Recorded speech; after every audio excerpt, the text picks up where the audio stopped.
Enzo Recto, kalaban ang katiwalian at kasinungalingan, kakampi sa katotohanan at kabutihan. Are you considering any legal action, filing of complaints against dun sa 18 Marines? Yung pong mga kasamahan ho natin sa Kongreso at sa prosecution panel, ang alam ko, nag-file na po sila ng libel, cyber libel sa 18 Marines. No? Sa bahagi po natin, tingnan natin dapat din naman pansinin eh. Hindi ba? Kasi katulad sabi ko kanina, barefaced lie.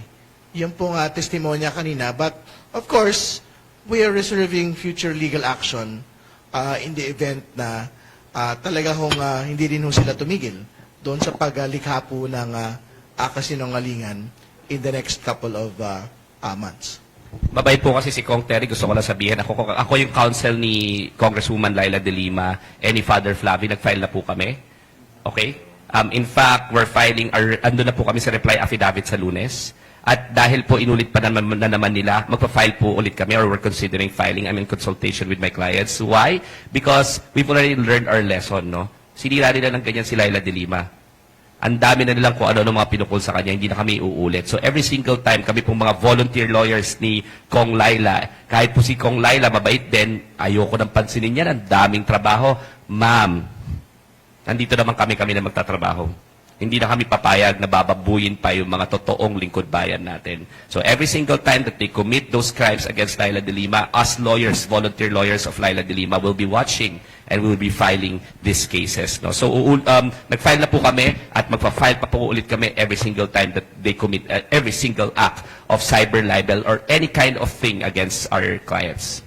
Tapos, Attorney Dino, to clarify lang po yung binanggit nyo kanina, yung pinag-iisipang i-file na usurpation of authority, sino magpa-file? Hindi Pilipinas ba or Bantay Senado, laban kanino, and against Sir Person lang, bakit po? Right now, these groups, hindi lang naman Tindig Pilipinas, ang aking grupo, hindi lang rin naman Bantay Senado, hindi lang Team Pinas, no? Advocates of Public Interest Law. Basically, all these groups, we are now in consultation. But definitely, I am already in the preparation of filing. No, I cannot speak for the group yet because we are still deliberating, but I am already in the process of drafting together with several volunteer lawyers, young lawyers, who we call our group kasi angry lawyers eh. Yung mga batang abogado na nagagalit na sa pambababoy sa ating sistema. Kaya po lahat, hindi ko naman po kaya lahat ito mag-isa eh, na nagda-draft. Mahirap po mag-draft ha. Mahirap pagandahin ang mga pleading, di ba? So, may grupo po tayo ng mga angry lawyers who are drafting and preparing. As to who will be exactly the complainants, we are settling it this week and we will make announcements in due course. Yung mga nag-attend doon sa Peking Blue Ribbon Committee, but particularly nagpatawag ng si Pia Cayetano, si Marcoleta with the imprimatur of the fake Senate President. Sir, sorry.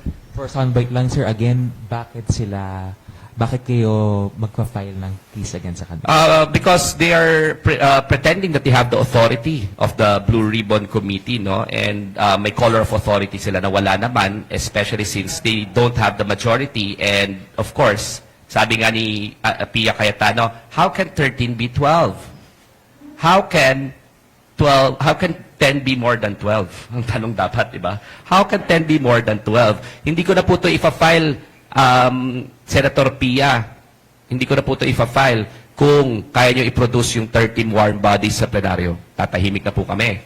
Pero hanggat hindi nyo po na po-produce yung 13 warm bodies supporting Alan Peter Cayetano and declaring you as chairperson of the Blue Ribbon Committee a usurpation of authority ka, you cannot pretend to be the chair of the Blue Ribbon Committee. The Dante Marcoleta cannot pretend to be the subcommittee chair of the Blue Ribbon Committee if they can't produce 13 bodies. And they know that for a fact.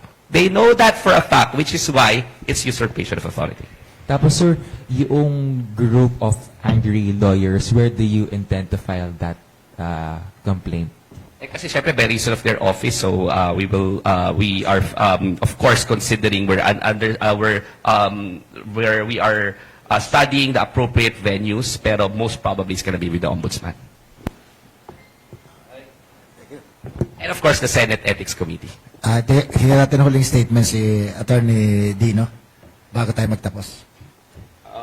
Well, nananawagan lang po kami dun sa mga sa sambayan ng Pilipino dun sa Bantay Senado. We launched it last Monday at De La Salle University. Ngayon po, napakainit ng suporta ng mga universities all over the Philippines. De La Salle Philippines, meron nga ako yung nag-express na rin ng interest to join Bantay Senado is yung FINMA University Network.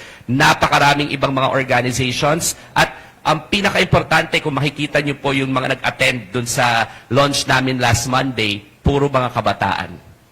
Mga kabataan, dahil very important yan, kasi ayaw na po namin, parte pa rin naman po ako doon, ayaw na po namin ng ganitong klaseng bulok na politika. So, nananawagan po kami sa Sambayanang Pilipino kung gusto niyo po mag-volunteer dito sa Bantay Senado Network, Bantay Senado Group, tignan niyo po yung follow niyo po yung aming Facebook page, Bantay Senado. I-message niyo po, magre-reply po kami. What we do is, apart from magbabantay sa Senado, maglalabas kami ng mga performance scorecards ng mga impeachment prosecutors, pasensya na po kayo, babantayan rin namin ang prosekusyon. Siyempre, di ba? Prosekusyon natin yan.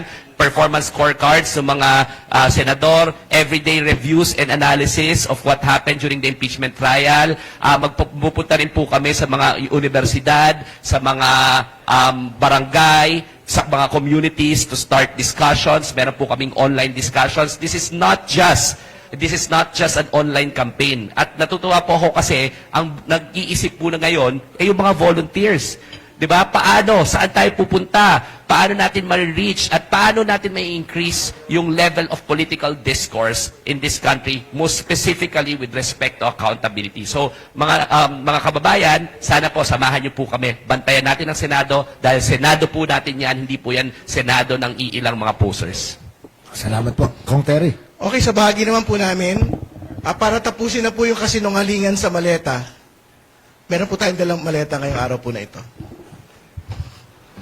Hindi ho lahat ng maleta may pera, mga kaibigan.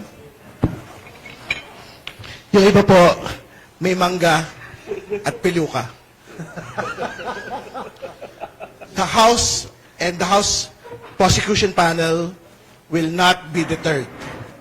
Hindi ho kami magpapapigil sa mga kasinungalingan at mga fabricated testimonies po na kung sino man.